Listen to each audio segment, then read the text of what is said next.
Hello friends, in this video we are going to discuss about Philip Larkin, his biography and some important works. This is part 1, so you must watch part 2 also, okay, after watching this video. So let's get started. Philip Larkin, he was born in 1922 and died in 1985, okay. He worked as a librarian at Queen's University, Belfast. वो एक librarian थे, ठीक है, queen's university Belfast में. In his poetry we see deep sense of pessimism and disillusionment. तो इनकी poetry में हम ये देखते हैं कि उसमें एक डीप सेंस है किसकी, पेसिमिज्म की. पेसिमिज्म होती है निराशावाद होना, यानी कि निराशा से भरी हुई उनकी पोएम है. और डिसइल्यूशनमेंट होती है एक तरह से भ्रम होना, ठीक है, कि जैसे हम सोचते कुछ हैं और होता कुछ और ही है, ठीक है. तो इस तरह की जो फीलिंग्स हैं, जो उनके इमोशंस हैं कि इस दुनिया में हमें कुछ नहीं मिलता, बस निराशा ही निराशा है और एक तरह का भ्रम है, ओके, डायलेमा है कि कुछ भी अच्छा नहीं होता हमारे साथ. तो this kind of poetry he has written, okay, and as he has seen the results of the first and second world war during his lifetime and the troubles faced by common people, okay, तो उन्होंने पहली और दूसरी जो world war हुई थी वो अपनी लाइफ में देखी है और उसके रिजल्ट्स भी देखे हैं किस तरह के होते हैं, और कॉमन पीपल जो हैं किस तरह की ट्रबल्स फेस करते रहे उस टाइम पर, कैसे वो दुखी रहे. तो ये सब चीज़ें देखकर उनका जो मन था बहुत ज़्यादा दुखी हुआ. So he wrote his poetry and some other creations, okay, in the same perspective. We observe lack of religious faith in his poem Church Going. उनके चर्च गोइंग जो पोएम है ये बड़ी फेमस है. तो ये पोएम ये शो करती है कि उनकी रिलीजियस फेथ जो थी बहुत कम थी, बहुत कमी दिखाई गई है इस पोएम के through. He has bleak view about the end of human life. तो ह्यूमन लाइफ का जो एंड है उसका उन्होंने ब्लीक व्यू देखा है. ब्लीक व्यू का मीनिंग होता है कि बड़ा धुंधलापन होना, धुंधली चीज़ होनी, अंधकार भरी हुई, ठीक है. तो वो ये कहना चाहते थे ह्यूमन लाइफ का जो एंड होता है ना बड़ा ही अंधेरे वाला होता है कि कुछ भी उसको नहीं मिलता. He does not believe in that if you are waiting and expecting for the good days.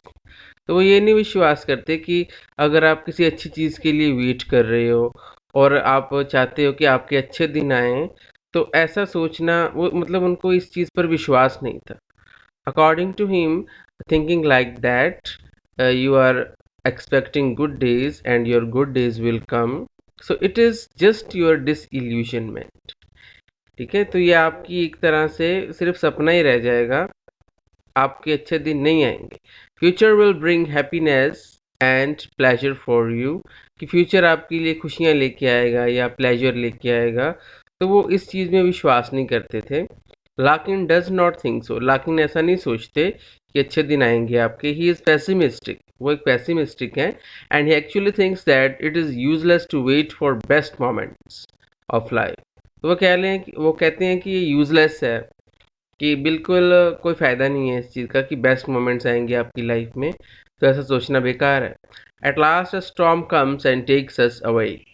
तो कहते हैं कि एंड में क्या होता है हमारी लाइफ के कि एक स्टॉर्म आता है, एक तरह का एक तूफान आएगा और हमें ले जाएगा, और हमारी जो खुशियाँ हैं, जो हैप्पीनेस है हमारी लाइफ की जिसके लिए हम वेट कर रहे हैं, वो नहीं आएंगी, ठीक है. इन द पोएम्स डेज, उनकी एक पोएम है डेज, नेक्स्ट प्लीज, ठीक है. He has expressed his such views. तो इस पोएम में उन्होंने ना ऐसे ही व्यूज पेश किए हैं. The bleakness of urban living, for example the poem Mister, ये पोएम्स है मिस्टर ब्लीनी और डिसेप्शन, ठीक है. तो उसमें उन्होंने ब्लीकनेस शो की है कि जो अंधकार है अर्बन लिविंग में, जैसे हम शहर में रहते हैं उसको हम अर्बन लिविंग बोलते हैं, कि उसमें अंधकार ही है, लोगों को अंधकार का ही सामना करना पड़ता है, यानी कि लाइफ जो है उसमें दुख ही दुख है. एंड ये मिस्टर ब्लिनी और उनकी डिसेप्शन पोएम है.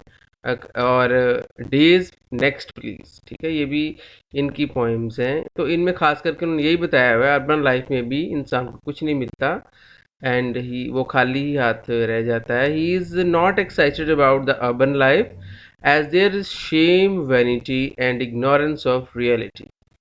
तो वो एक्साइटेड नहीं है अर्बन लाइफ को लेके, ठीक है, जो पोएट हैं हमारे लार्किन, खुश नहीं है, एक्साइटेड नहीं है अर्बन लाइफ में जाके। वो कहते हैं there is shame, vanity and ignorance of reality, कि जो हमें अहंकार है, शर्मनाक, वो शर्मनाक चीज़ है जो हमारा अहंकार है, ठीक है, vanity, shame, vanity and ignorance of reality, कि जो वास्तविकता है, जो रियलिटी है, उससे हम इग्नोर हैं बिल्कुल, यानी कि उससे उसका हमें पता ही नहीं है, हम एक तरह से अनजान है रियलिटी से, रियलिटी हमारे सामने है ही नहीं, हम अहंकार में ही अपना जीवन जिए जा रहे हैं। So his poem ambulance also shows this concept. तो उनकी एक पोएम है एम्बुलेंस, उसमें भी यही कंसेप्ट दोहराई हुई है जो इनकी है, जो मैंने अभी आपको पढ़ के सुनाई, ओके। और उनके बारे में ना फेमस कोट्स हैं कुछ, वो पढ़ लेते हैं हम, कौन सी हैं। एरिक हमबर्गर जो हैं, वो क्या कहते हैं, the saddest heart in the post war supermarket, ठीक है। तो कहते हैं कि उनका जो हार्ट है वो बहुत ज़्यादा सैडेस्ट है, बहुत ज़्यादा उदास है, ठीक है, पोस्ट वार सुपरमार्केट में, कि जो पोस्ट वार के बाद का पीरियड है, ठीक है, तो उनका बहुत ज़्यादा दुखी दिल है। चार्ल्स टॉमिल्सन क्या कहते हैं, his writing shows a tenderly nursed sense of defeat. तो वो क्या कहते हैं, उनकी जो राइटिंग्स है लार्किन की, वो क्या शो करती हैं कि एक तरह की डिफीट, हार, जो कि टेंडरली नर्स्ड सेंस है, कि प्यार से पाली हुई एक हार, ठीक है, कि उन्होंने बड़े प्यार से पाला हुआ है, कि लाइफ जो है एक हार ही है, कि हम हारते ही हैं लाइफ में और कुछ नहीं हमें मिलता। सो ये इंपॉर्टेंट कोटेशंस हैं, इनको आप लर्न कर लीजिएगा, ठीक है। Philip Larkin was an English poet and one of the most acclaimed poets of the later half of 20th century। वो इंग्लिश पोइट थे और 20th सेंचुरी का जो लेटर हाफ था उसमें बहुत ज़्यादा ये फेमस थे, एक्लेम्ड पोइट्स थे। He attended Oxford and then studied professionally to become a librarian, a career he would retain even as he grew famous for his poetry। Okay? तो ऑक्सफोर्ड में पढ़े थे और प्रोफेशनली वो एक लाइब्रेरियन की ही उन्होंने स्टडी की, ठीक है, और यही उनका करियर बना, लाइब्रेरियन बने वो, ठीक है। और बाद में फिर उनकी जो फेमस पोइट्री थी वो पॉपुलर हुई, मतलब फेमस हुए पोइट्री के लिए। इस body of work total two only about 100 pages, ठीक है। तो कहते हैं कि ज़्यादा से ज़्यादा उन्होंने 100 पेजेस ही लिखे किसी भी वर्क के लिए, ज़्यादा लंबी पोइम्स नहीं है उनकी। A small size but he nonetheless attend critical criticism. तो कहते हैं कि फिर भी अगर उनकी जो पोइट्री थी छोटे साइज की थी, कम पेजेस ही लिखे, फिर भी उनकी क्रिटिसिज्म जरूर हुई थी उनकी पोएम्स की। And Larkin had a reputation for being grumpy and glum, जैसे मैंने बताया ना आपको कि उनकी जो रेपुटेशन थी वो यही बन गई थी कि वो ग्रम्पी और ग्लम है, यानी कि निराशावादी ही हैं, पैसिमिस्टिक ही हैं। And many of his poems deal with this sad themes, उनकी बहुत सारी पोएम्स है जो सैड थीम्स ही दिखाई गई हैं। And in 1984 he was offered the position of poet laureate but he declined to take it। तो 1984 में उनको ऑफर मिला था पोएट लॉरिएट का, ठीक है, लेकिन उनको इस उपाधि को लेने से उन्होंने इनकार कर दिया। इन 2003 poetry book society survey, Larkin was named Britain's best loved poet of the last 50 years, ठीक है। तो पोइट्री बुक सोसाइटी सर्वे में लार्किन जो 2003 में आई थी, तो लार्किन का नाम जो था ब्रिटेन के बेस्ट लव्ड पोएट में आया था, ठीक है, पिछले 50 सालों में। लाइक लार्किन की जो पोइट्री है उसके कुछ फीचर्स हैं, ओके, फीचर्स ऑफ लार्किन्स पोइट्री। तो वो क्या क्या फीचर्स हमें देखने को मिलते हैं उनकी पोइट्री में, ये बहुत इंपॉर्टेंट है। इन 8 पॉइंट्स को हम पढ़ लेते हैं, कई बार इनमें से ही कोई क्वेश्चन आपको आ जाता होता है। फर्स्ट है ही believed in simplicity of poetry. उनकी पोइट्री जो है ना काफ़ी सिंपल होती हैं, यानी कि ज़्यादा डिफ़िकल्ट वर्ड्स यूज़ नहीं किए उन्होंने। His shy and repulsive nature reflected in his works. उनकी जो शाय है और रिक्लूसिव है, ठीक है, यानी कि वो बड़े शर्मीले स्वभाव के थे, ऐसी नेचर उनके वर्क्स में रिफ्लेक्ट होती है. He used to write in pessimistic mood. वो पेसिमिस्टिक मूड में लिखते थे, निराशावादी के रूप में लिखते थे. he used wry humor in his works. Rai humour तो आपको पता ही हंसी मजाक करना होता है, एंड राय का मीनिंग है कि उनकी ह्यूमर में सटायर होता था, यानी कि आयरनी होती थी, ठीक है. तो अपने वर्क्स में वो राय ह्यूमर यूज करते थे. His ordinariness is his greatest trademark. उनकी जो ऑर्डिनरीनेस थी, यानी कि जो सादापन था उनका, ठीक है, वो उनका ग्रेटेस्ट ट्रेडमार्क माना जाता है, कि ये उनकी एक बहुत ज़्यादा ग्रेट निशानी है उनके वर्क की. He was an anti intellectual poet. वो एंटी इंटेलेक्चुअल थे, ठीक है, कि वो अपने आप को इस तरह शो नहीं कर रहे पोइट्री में कि वो बहुत ज़्यादा इंटेलेक्चुअल हैं, बहुत ज्ञान है उनको, ऐसा वो शो नहीं करते, बस अपनी सिंप्लिसिटी ही शो करते हैं. He adopts a persona of middle class common man and broken dreams of people. ठीक है, तो उन्होंने एक मिडिल क्लास के आम आदमी को लिया है अपनी पोइट्री में, ठीक है, कि ज़्यादा रिच लोगों की वो बात नहीं करते अपनी पोइट्री में, और लोगों के जो ब्रोकन ड्रीम्स हैं, ऐसे लोगों को उन्होंने लिया है कि जिनके सपने टूटे हुए हैं. He depicted the pictures of contemporary British people. तो उन्होंने उस समय के जो ब्रिटिश लोग थे, जिस दुखों से वो गुजर रहे थे, तो उनकी पिक्चर को उन्होंने डिपिक्ट किया है, शो किया है अपनी पोइट्री में, नॉवेल्स में, ठीक है. आप उनकी पोइट्री कलेक्शंस हैं. द नॉर्थ शिप जो उनकी पहली थी, सबसे पहले आई बुक, ठीक है, 1945 में. द लेस डिसीव्ड 1955 में. द वेस्टर्न वेडिंग्स 1964 में. हाई विंडोज 1974 में. इनके बारे में थोड़ा आगे चल के हम डिस्कस करेंगे, ठीक है. अभी आप फिलहाल नेम्स पढ़ लो इनके, और ये इनकी पोइट्री कलेक्शंस है सारी, ओके. और ये इनकी जो पोइट्री कलेक्शन में कुछ फेमस पोएम्स हैं, ठीक है, वो मैंने यहाँ पर लिखी हैं. द वेस्टर्न वेडिंग्स, ठीक है, 1964 में आई थी. द एंड्रुअल टॉम 1964 में आई. मिस्टर ब्लीनी 1955 में पब्लिश हुई. दिस बी द वर्ड्स 1974 में पब्लिश हुई. डेज 1964 में पब्लिश हुई. एंड MCM, ठीक है, ये वाली पोएम जो थी 1964 में पब्लिश हुई थी. तो चलिए अब आगे देख लेते हैं.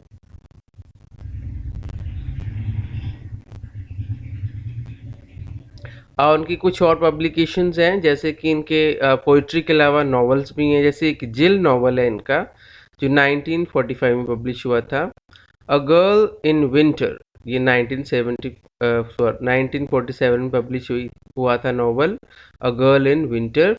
The Oxford book of 20th century English words 1973 में पब्लिश हुई थी ये बुक उनकी. Poetry anthology edited by Larkin, ठीक है. तो ये दो नॉवेल्स हैं इनके, आप नाम याद रख लो इनके.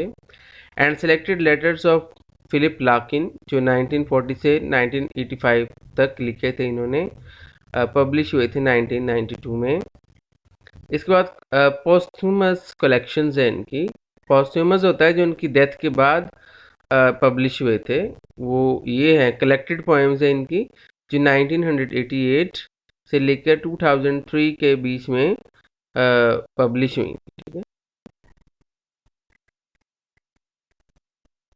इनकी एक पोएम मैं लास्ट में दिखा रहा हूँ आपको, ये है एन एंड्रुअल टॉम. इसके बारे में मैंने थोड़ी सी डिटेल लिखी हुई है, क्योंकि मुझे अच्छी लगी थी ये पोएम, ठीक है. तो थोड़ा सा इसके बारे में पढ़ लेते हैं, थोड़ी सी आपको मैं इसकी झलक दिखला रहा हूँ, ठीक है. And this poem was written by around 1956 and publish in Larkin's 1964 collection, ठीक है, द वेस्टर्न वेडिंग्स. तो ये उनकी कलेक्शन जो है ना 1964 की, वेस्टर्न वेडिंग, उसमें पब्लिश हुई हुई है ये पोएम, ओके. और 1956 के अराउंड ये लिखी गई थी. It is one of his most famous poems. ये काफ़ी फेमस पोएम इनकी मानी जाती है. The book was commercial success by poetry standards. तो ये बुक जो थी ना, इसने कमर्शियल तौर पर, यानी कि बहुत ज़्यादा सक्सेस हासिल की थी पोइट्री के स्टैंडर्ड्स में. And in the poem the speaker is inspired by seeing a pair of medieval tomb effigies holding hands in a cathedral। तो इस पोएम में है क्या, देखिए आप, जो स्पीकर है, ठीक है, पोएम का, वो बड़ा ज़्यादा इंस्पायर होता है देखकर, ठीक है, किसे देखकर, a pair of medieval tomb effigies, एक जोड़ा है वहाँ पर, ठीक है, एक टोम है, एक मकबरा बना हुआ है जहाँ पर एफिजीज, एफिजीज होते हैं पुतले, ठीक है, दो उन्होंने स्टैचूज देखे वहाँ पर, ठीक है, उन्होंने एक दूसरे का हाथ पकड़ा हुआ है। वो पुतले कहाँ पर है एफिजीज, एक टोम में, और वो टोम कहाँ पर है, एक कैथेड्रल में, एक चर्च में, ठीक है। Larkin himself was inspired to write it after visiting Chester's cathedral with his then partner Monica Jones. तो अपने एक पार्टनर मोनिका जॉन्स के साथ जो लाकिन थे वो एक दिन चिजेस्टर कैथेड्रल, इस चर्च में गए थे, ठीक है। तो उन्होंने ये स्टैचूज वहाँ पर दिखे in early 1956 and seeing a stone effigy like the one described in the poem, ठीक है।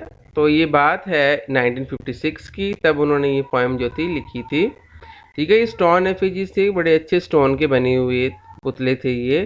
तो इनके बारे में ना इन्होंने डिस्क्राइब किया हुआ है कि वो कैसे दिखते हैं। उन दोनों पुतलों ने आपस में एक दूसरे के हैंड पकड़े हुए हैं, ठीक है। ये किंग और क्वीन के ही स्टैचूज हैं, जो जिनका आपस में बहुत प्यार था, और उनके जो स्टैचूज बने हुए हैं उसमें भी यही शो किया हुआ है कि वो दोनों एक दूसरे से अपना, एक दूसरे का हाथ पकड़े हुए हैं। एंड एंड्रुअल टॉम, एंड्रुअल ना एक प्लेस का नेम है, ठीक है।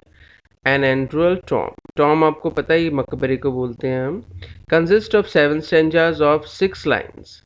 तो इस पोएम के ना 7 स्टांजाज हैं और हर स्टांजा में 6 लाइन्स हैं, each with a rhyme scheme ABBCAC। तो ये इसकी राइम स्कीम है पोएम की। And the poem generally follows iambic tetrameter. तो ये जो पोएम है ना, इसमें आयम्बिक टेट्रामीटर यूज़ किया हुआ है। तो ये वीडियो जो थी आपकी यहाँ तक की थी। तो नेक्स्ट वीडियो मैं अपलोड करने वाला हूँ, ठीक है, वो आप ज़रूर देख लीजिएगा। Thanks for watching this video, best of luck for your examination. Part 2 इसका आप ज़रूर देखिएगा, ठीक है। Thank you.